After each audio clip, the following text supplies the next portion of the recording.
आकाशामध्ये आज चमकणाऱ्या ताऱ्यांऐवजी भारतरत्न महामानव विश्वभूषण डॉक्टर बाबासाहेब आंबेडकर यांच्या विचारांचे तारे या ड्रोनच्या रूपाने चमकत आहेत.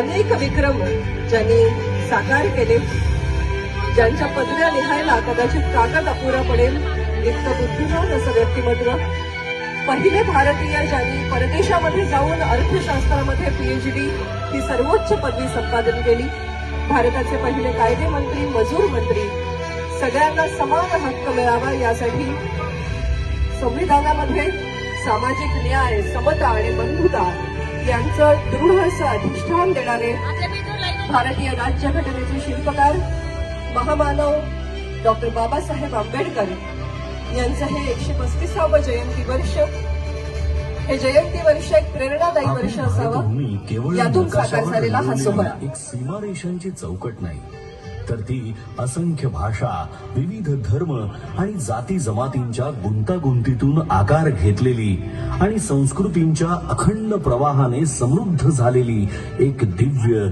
जिवंत चेतना आहे. या विविधतेच्या विराट सागरातही एकात्मतेची अखंड ज्योत तेवत ठेवणारे जे अमृत आहे ते म्हणजे भारतीय संविधान. या संविधानाचे शिल्पकार म्हणजे डॉक्टर बाबासाहेब आंबेडकर, एक असा महामानव ज्यांच्या विचारांची उंची हिमालया एवढी भव्य, ज्यांच्या संघर्षाची गाथा समुद्रा एवढी अथांग आणि ज्यांच्या कार्याची किमया आकाशा एवढी व्यापक आहे.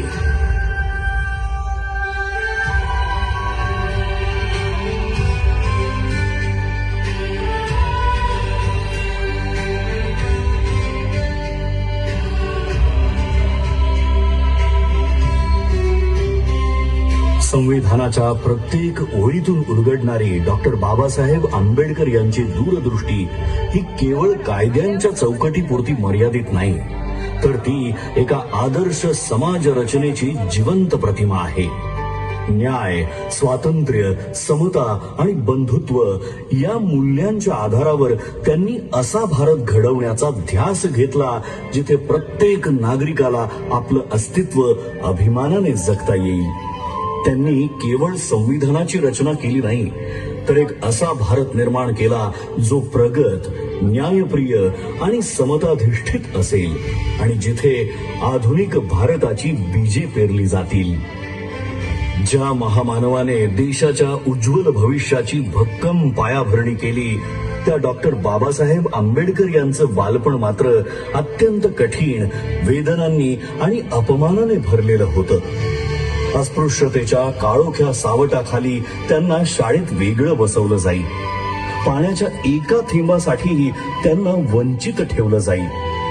परंतु या सगळ्या अन्यायाच्या जखमांमध्येही त्यांच्या अंतःकरणात परिवर्तनाची तेजस्वी ज्वाला धगधगत होती.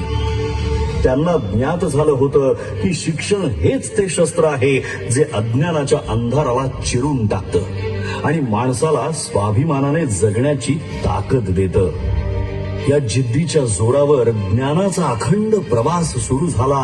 मुंबईच्या शाळांपासून ते कोलंबिया युनिव्हर्सिटी, ग्रेज इन आणि लंडन स्कूल ऑफ इकॉनॉमिक्स या जागतिक दर्जाच्या संस्थांपर्यंत त्यांनी डबल डॉक्टरेट आणि बॅरिस्टर ऍट लॉ या उच्चतम पदव्या संपादन करून ज्ञानाच्या आकाशाला गवसणी घातली. त्या काळात इतक्या उच्च शिक्षणाची किमया साधणारे ते एकमेव भारतीय ठरले.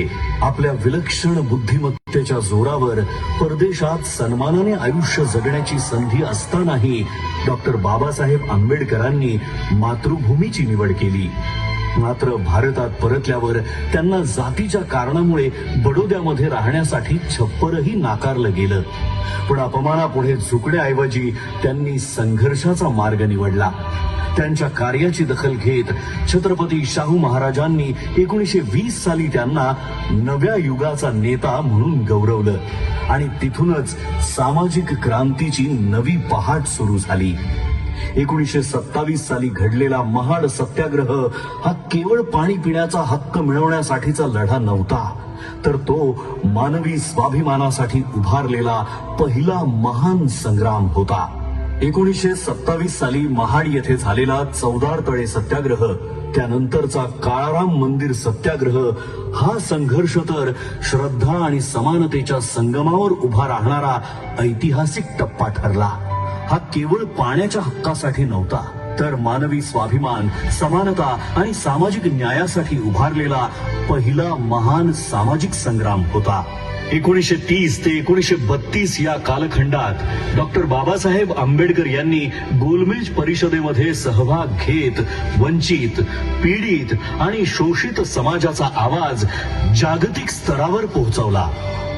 अनहायलेशन ऑफ कास्ट या त्यांच्या क्रांतिकारी ग्रंथातून त्यांनी जाती व्यवस्थेच्या मूळ पायालाच हादरा दिला.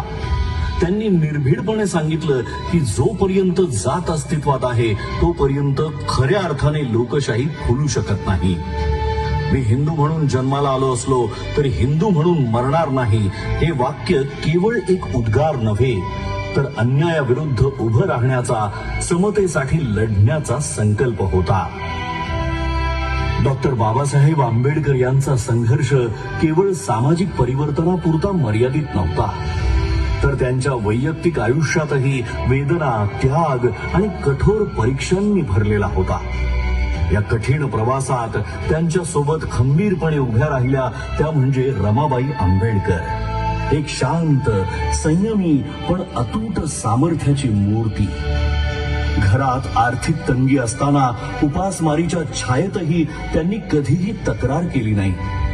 योग्य उपचारांच्या अभावामुळे आपल्या लेकराला गमावण्याचं असह्य दुःख त्यांना सोसावं लागलं, तरीही या दुःखाने त्या खचल्या नाहीत. उलट आपल्या पतीच्या महान ध्येयासाठी त्यांनी प्रत्येक वेदना मागे सोडली.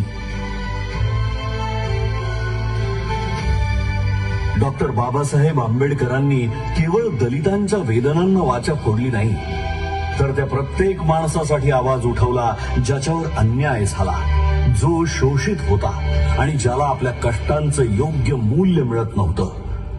कोकणच्या मातीतील शेतकऱ्यांच्या शोषणाविरुद्ध त्यांनी थेट आवाज उठवला आणि खोटी पद्धती या अन्यायकारक व्यवस्थेच्या मुळावर घाव घालत त्यांनी शेतकऱ्यांना स्वाभिमानाने जगण्याचा मार्ग खुला केला. कामगार मंत्री म्हणून शपथ घेताना 8 तासांचा कामाचा दिवस, साप्ताहिक सुट्टी, किमान वेतन आणि सामाजिक सुरक्षेचे हक्क हे केवळ कायदे नव्हते, तर कष्टकऱ्यांच्या आयुष्याला मिळालेले संरक्षण कवच होते. डॉक्टर बाबासाहेब आंबेडकर यांच्या दृष्टीने स्त्री ही केवळ कुटुंबाचा भाग नव्हती, तर समाजाच्या उभारणीचा केंद्रबिंदू होती. म्हणूनच त्यांनी महिलांच्या आर्थिक स्वातंत्र्याला, शिक्षणाला प्रथम दर्जा दिला.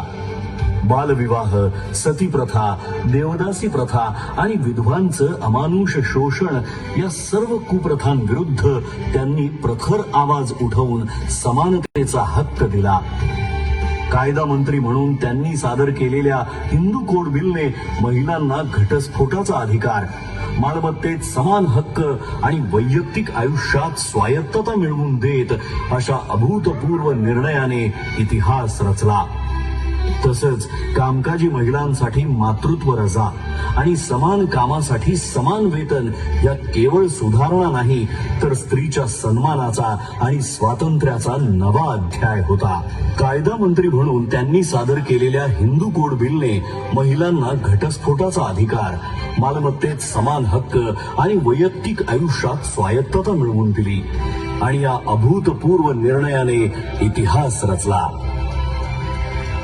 1947 साली डॉक्टर बाबासाहेब आंबेडकर यांची संविधान मसुदा समितीचे अध्यक्ष म्हणून निवड झाली. या जबाबदारीला न्याय देत त्यांनी भारतीय संविधान या अद्वितीय ग्रंथाची निर्मिती केली, जो जगातील सर्वश्रेष्ठ संविधानांपैकी एक आहे.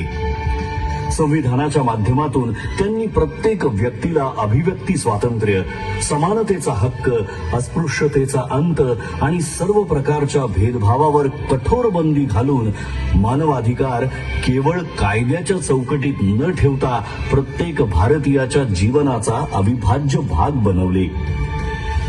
तसंच समता, करुणा आणि प्रज्ञेच्या प्रकाशात त्यांच्या आत्मसन्मानाला एक नवी उंची प्राप्त करून दिली. महात्मा ज्योतिराव फुले, भगवान गौतम बुद्ध आणि संत कबीर हे डॉक्टर बाबासाहेब आंबेडकर यांचे प्रेरणा स्रोत होते. त्यांच्या विचारांच्या मुळाशी असलेली स्वातंत्र्य, समता आणि बंधुत्व ही मूल्ये त्यांना विशेषतः भगवान बुद्धांच्या तत्वज्ञानातूनच सापडली. 14 ऑक्टोबर 1956 रोजी नागपूर येथील दीक्षाभूमीवर इतिहासाला वळण देणारा तो निर्णायक क्षण आला. त्या दिवशी डॉक्टर बाबासाहेब आंबेडकरांनी बौद्ध धम्माचा स्वीकार केला आणि सुमारे 5 लाख अनुयायांना धम्मदीक्षा देऊन एका महान सामाजिक क्रांतीची सुरुवात केली.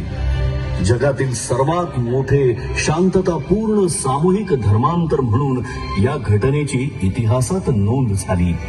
त्यांनी केवळ संविधानाची निर्मिती केली नाही, तर एका सशक्त, न्यायप्रिय आणि एकात्म राष्ट्राचा पाया रचला. म्हणूनच ते केवळ एका समाजाचे नेते नाहीत, तर संपूर्ण भारताचे राष्ट्र निर्माते आहेत. अशा या महान विभूतीचे, या युगपुरुषाचे आपण आज कृतज्ञतेने स्मरण करूया आणि अभिमानाने, आत्मसन्मानाने आणि एकतेच्या भावनेने म्हणूया, जय भीम, जय भीम, जय भीम.